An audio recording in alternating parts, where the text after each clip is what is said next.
How's it going, YouTube? Welcome back to the channel. It is time for another comic book haul.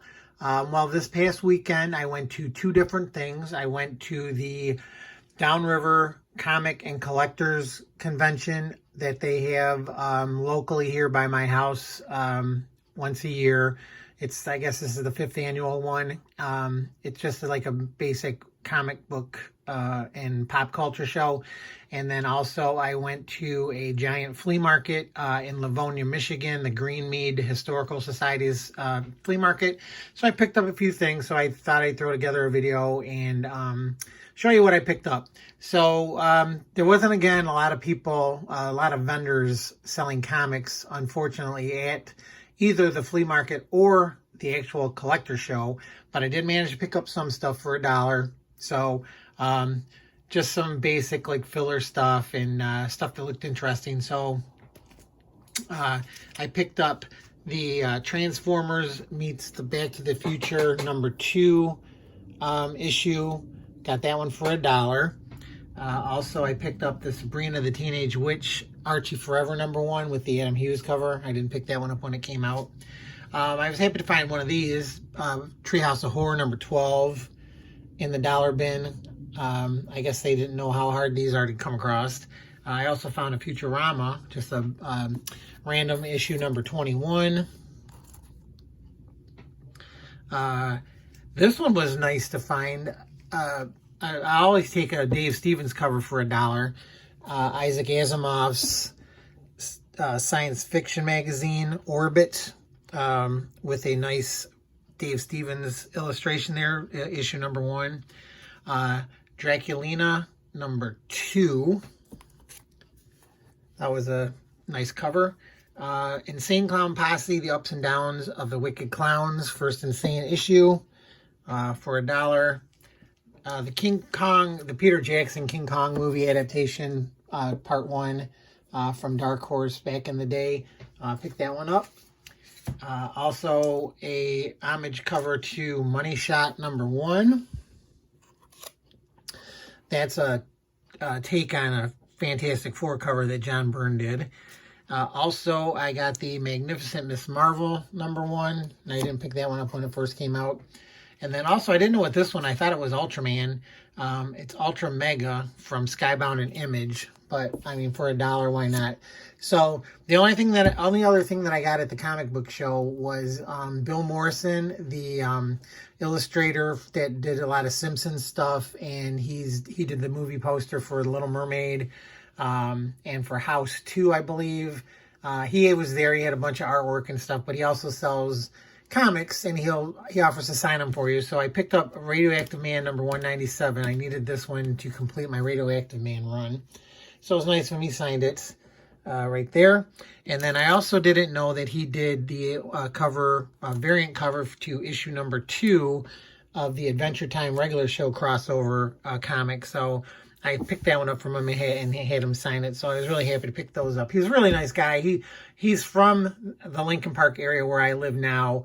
And the show was at Lincoln Park High School, and that's where he went to high school. I mean, like I said, I talked to him for a little while. He's really cool. Follow on his Instagram. His name on Instagram is Atomic Battery. He's always posting stuff. He goes to a bunch of conventions lately too. So really nice guy, very personable, great artist. Love him. So then I went to the flea market, and like I said, there wasn't that many people selling comics this year. I was kind of bummed because the Flat Rock Speedway one that I usually go to, that was a bust because of the weather. This one today was beautiful outside, and I walked around it twice. It's in a big, huge park, but only found a few vendors that had comics. So the first one I came across was this one. The guy had like random adult comics and stuff, and this one was sitting on the table for $5. Young Love 100-page giant 112. I figured, what the heck, for $5. I gotta buy something while I'm here, but so it's that's a pretty good deal on that. The 100-page giants are hard to find. Then I found another guy that was selling some just random comics again. So these were $1.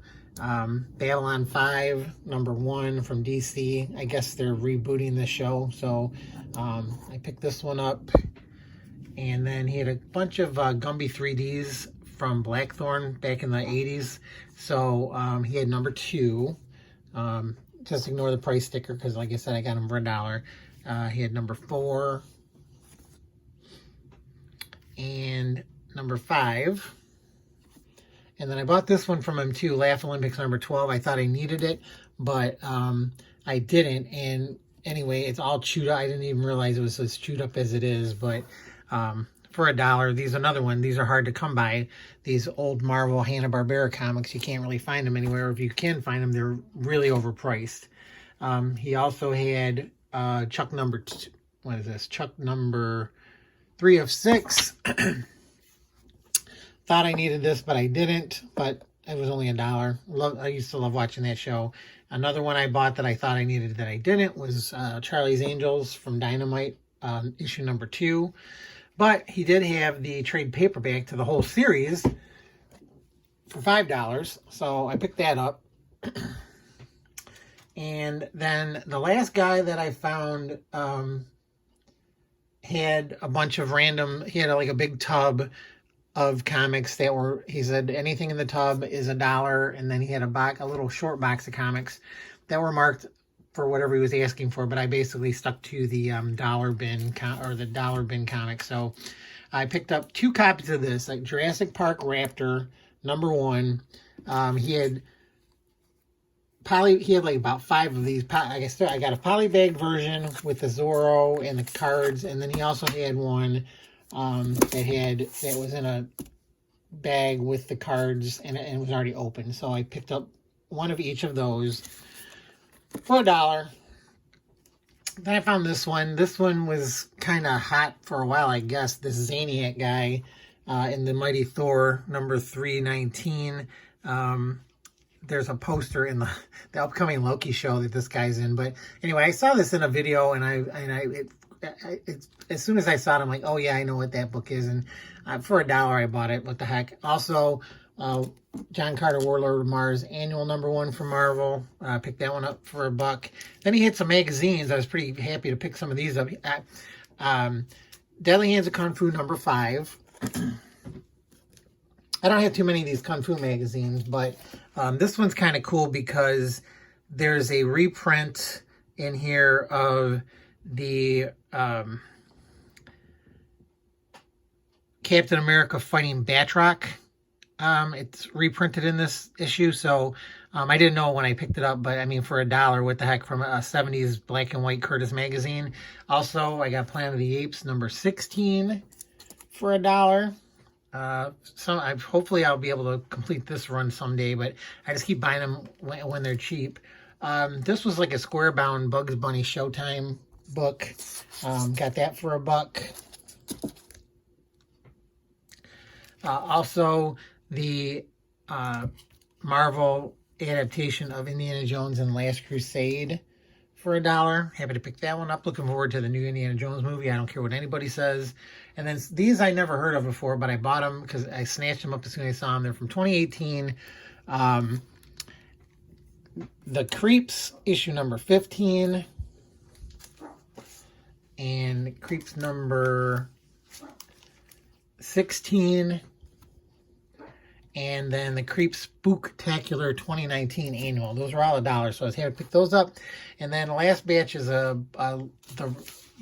forget which volume this is, but I got all of the Barbarella from Dynamite, whatever series this is. So here's issue number 1